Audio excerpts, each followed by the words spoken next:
still good, but oh well. So the thing, of course, that I brought that up is because the plot element is that it's Aristotle's lost half of the Poetics, on comedy, that is supposed to be the book that is killing everybody. Sorry if I don't know if you ever would actually go out and actually watch the movie, but I ruined it for you now, totally. Oh well. I mentioned at the beginning of the course that I wouldn't tell anyone, give any trigger warnings. It'd just totally ruin your day for fun, right? But what about spoiler alerts? Yeah, I suppose that would be not a trigger warning, but a spoiler alert. But so we don't have that. We do have the tragedy, but when we think about the way Aristotle described them, it was very technical, kind of thing. Remember, Aristotle's, of the opinion, very much would have agreed with the early Wittgenstein at least, that what can be said clearly, and it's true or false, right? And you know what's false, because it can be described. This horse has 4 feet, etc. So that's very Aristotelian. But he also describes plays that way. And of course, he's describing the Greek plays, and they were pretty standard. So this is a tragedy. These are the elements in tragedy. Even how it's structured, when the chorus is supposed to be in, and so on, and comedy also, right? So when we see that kind of start to a very technical description of the difference between a tragedy and a comedy, and we look at something like the Phantom of the Opera, it doesn't fit.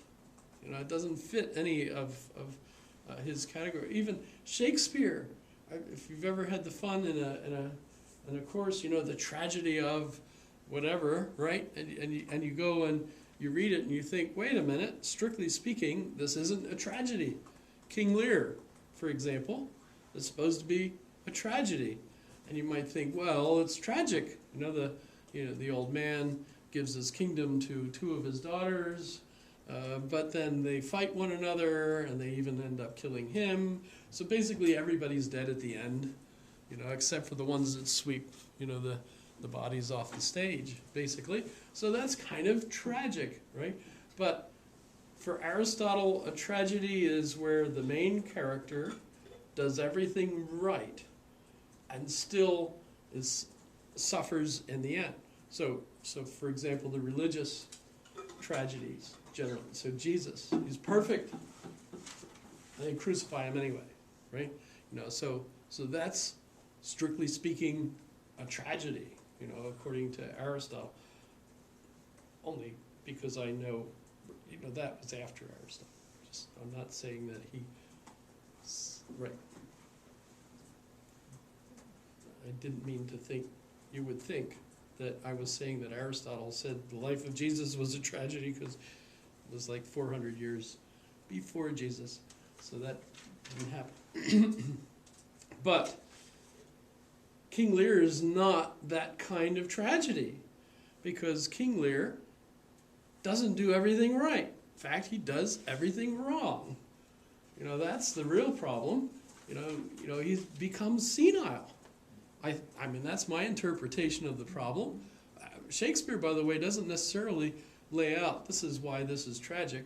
He just shows you the art, and you enjoy it for what it is, right? Then, of course, all sorts of people say, oh, it's not really a tragedy because King Lear didn't do anything right, basically. He got what was coming to him, basically, right? Sure, it's tragic in the sense that everybody dies,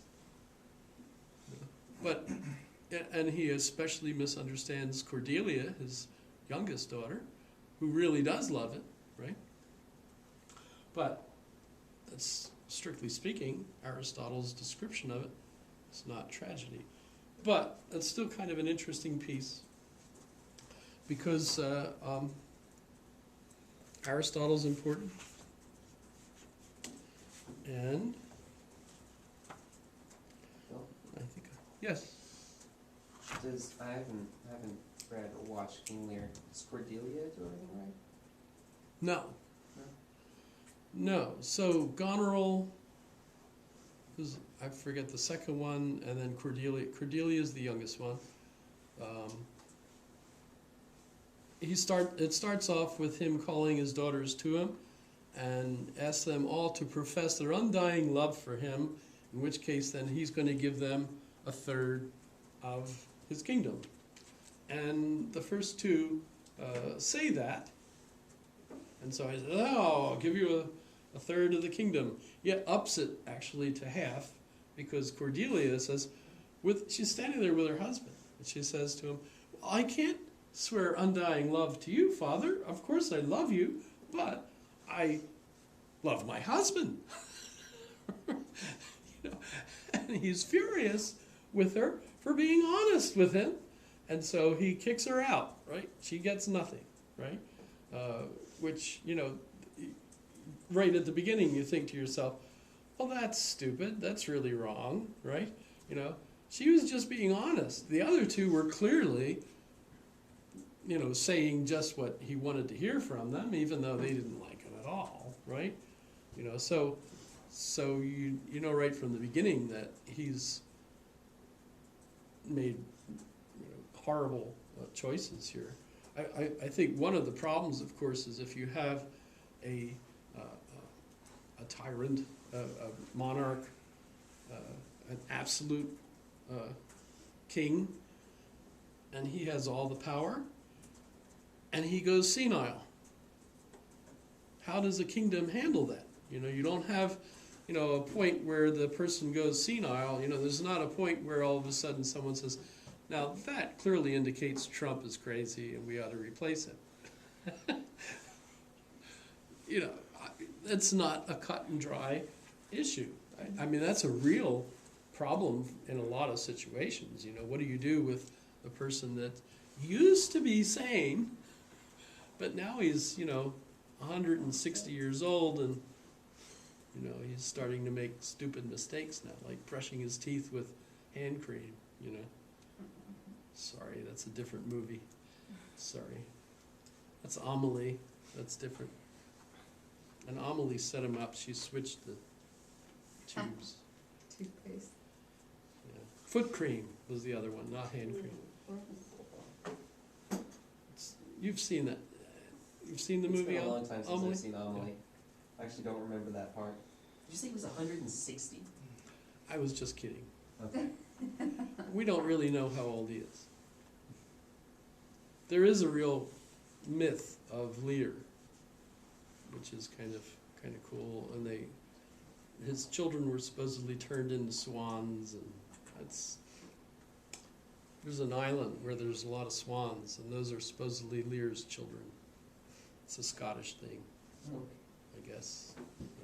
And they spell Lear differently in different places. I think it's L-I-R in that case, and it's L-E-A-R in the play. But basically, spelling is just an attempt to get close to the sound, right? We've formalized it more and more, but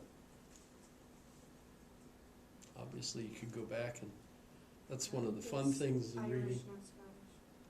It's Irish, not Scottish? The, I thought the island was like north of Edinburgh, but it's in Ireland? well, yeah, Lear with the swans, that's Irish. Thanks.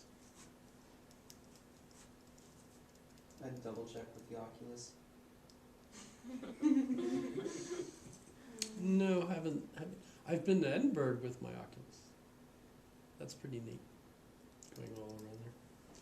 Okay, so let's take a break, I suppose, and then move on to unless you have questions.